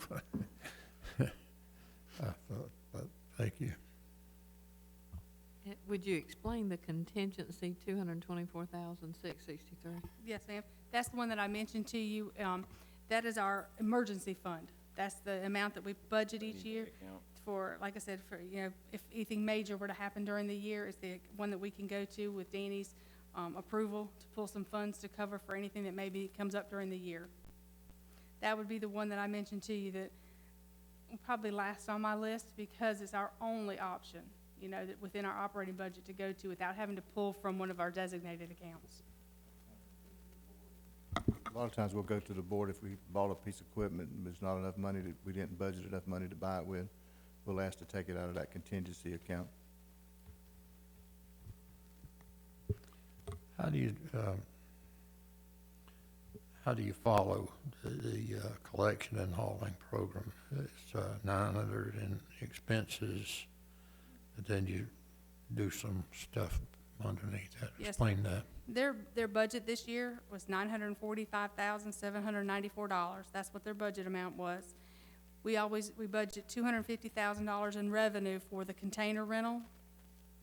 And then the cardboard that they generate from that program generates about $500,000 in revenue. So if we were to do away with that program, you're looking at not only doing away with their expenses, but you're also looking at doing away with that revenue source. And we'd lose 25 days of airspace with that cardboard going into the landfill. So $750,000 of perceived line item of savings would actually be phantom. I mean, you would lose the revenue there, is what you're saying, and the airspace. That's right, yes, sir. And the C&D recycling facility. Yes, sir. That's the operating budget for the C&D recycling facility for this year. Well, how does that compare with what it cost? I mean, That is the expenses. And like I said, and then we've budgeted, I think it was like around $100,000 in revenue for the C&D recycling facility. So if that were to go away, which I'm not suggesting that it should, in general, all recycling costs money, or loses money, however you want it. But anyway, if that were to go away, we would drop $723,000 in expense, and that would be offset by $100 and some thousand in revenue. There is, but there's also the tipping fee that we get, that, we could possibly lose that tipping fee if they took it somewhere else as well. You're talking about another, $244,000 in revenue. So you're talking about $343,000 in revenue. Yeah, well, if you would, please, would you, not this minute, but would you pencil that out more or less like you did above, so you can arrive at what the net effect of doing that is thus and so when you take in all factors. I will. And bigger than landfills, saving space too. Airspace savings. Yeah. Plus, that's where we're generating the balancing figure for excess Charleston. I mean, going over to Sandland. A load a day. Yeah, I understand. Mr. Hillen says about 55 days of airspace that a year that this facility saves. I don't know if we're wrapping up or not, but remember there was discussion at an earlier time about a 10,000 square foot warehouse addition. Is that in here in anywhere? Are we doing that? Or? No, sir, we don't have that budgeted. Okay. You must have talked to Mr. Knight. You didn't talk, You didn't have to, you just had to look at the budget. Is there also not a part of this piggyback we're doing that has C&D that we need the C&D to fill up a certain amount, that we can't do the MSW, that has to be? That's Yeah. part of phase 2. It's part of phase 2, because I thought that we needed so much C&D that goes in that particular section. you're right. Okay, thank you. Okay, are there any of these items that anybody would like to discuss, anything that they feel like we need to make changes? That way when we leave here today, I'll be able to go back and make the changes, have a hopefully somewhat completed budget that we can present to INR next week, and then I can bring back to you hopefully by the end of May with any changes from INR in this meeting to get an approved budget. So if you have any questions or any discussion on anything on here, do you want me to go forward with the budget as it is? I'll take whatever. I'm not in favor of changing anything that's gonna cause us to lose airspace at the landfill. Neither am I. I think we need to do that, particularly when we get into the hazardous waste and the different things that go in there. I don't think we need to be losing any airspace. I agree with that. Another aspect is that we've received directions from our boss people, which balances the budget for the year 17. But as I talked about earlier, it kicks the can down the road. That's all we're doing, but that's what they said do. So we'll look at it again next year, to just be bigger, that's all, That's right. unless something happens. Right. One thing I wanted to ask, a lot of these are projections, and you save money about every year, do you not, on what you're doing here? Don't be discouraging. We don't have to, okay. But theoretically, there's some of this that we're not going to be spending that much, which can figure into the deficit that we're looking to cover, hopefully. Well, say that to me again, because I'm not sure. Like I said, you're right. These are estimates. You're exactly right. But this is what, like I said, these are our guidelines, what we have to go on for the year. Okay. But you're right. Actual versus budget. Right. You're exactly right. We don't always hit the cap of where you're going. We don't always spend that money. That's why we have the transfer. That's exactly right. Like I said, and our goal is to always stay below our budget. Right. Definitely that's our goal. Right. And And then I'd rather you do that than go above it. And then us have that problem, yes. I started to say, and you know, we cannot go above our budget without a budget amendment, and without coming back to Right. our board. So, you know, staff knows that they have to maintain below that threshold. Okay. So theoretically, hopefully, we're going to have some things that don't hit the top of your Oh, yes, ma'am. budget, and we'll be able to put that in there. So we may not have as large a deficit as we are anticipating. That, at the end of the year, that's correct. Okay, thank you. So when the yard waste tipping fees were increased, they went up a pretty significant amount on a percentage basis. We did, we But- went up $4, I believe it was. Right. But on a percentage basis, that was a pretty high number. But from the total volume, I don't think the impact was significant on people. My concern, if looking at a $4 and on a percentage basis for 18, is a pretty high percentage on a huge amount of volume that would have an impact. So I guess my point is if the rate study's not done and there's a way to account for considering the tipping fee on a more gradual basis than going up, that I think it may be advantageous for us to consider that. And we definitely can look at that as we start to, especially get approval for a tipping fee increase. I think, you know, we could come up with a plan as to what we anticipate or what we would like to see going forward. Definitely. I agree. I think for this year, we pretty much you have pretty much kept that where it needs to be, and I'd like to thank all of the staff for doing that. You've done a great job. I'm not into raising taxes or raising fees, whatever you want to call it. I've discussed that before. However, when it comes to having the money 30 years from now for closure and post-closure, I think those two particular things, we don't need to continue running at a deficit. We don't need to continue transferring funds. I don't believe that is advantageous in personal life or in public life or in business. And because of the amount of money that will be needed for closures and post-closures and maintaining this landfill for the people in this county, if we continue year after year and it gets to be 2 years and 4 years and 10 years, then someone's children and grandchildren are going to have to pay a lot of money when in fact we could have raised it a small amount and it wouldn't have hurt anyone to put those monies where they need to be. And I think we need to think about that. And I think we need to make sure at I&R and budget meetings that council people are aware of that and how much money we need, so that we can, in my opinion, do our job and inform them on everything they need to know so that they'll have that information to make a good decision on.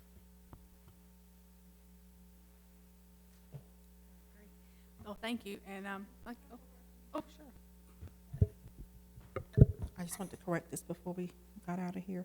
Mr. Gray, your question regarding the hauling contract for unincorporated? Even though the pull rates for each type, container has gone up, the overall contract is, decreased by about $47,000, and that's related to us decreasing the number of roll-off pulls because of the bulk waste compactors. Really, the way. We've got the bulk waste compactors now, Uh-huh. and we can get 3 times as much material in a bulk waste compactor Yeah. as we can in a bulk waste roll-off. So we reduce the number of pulls, thereby reducing the overall cost of the contract. Do you have what the total dollar figure was? Yes, sir.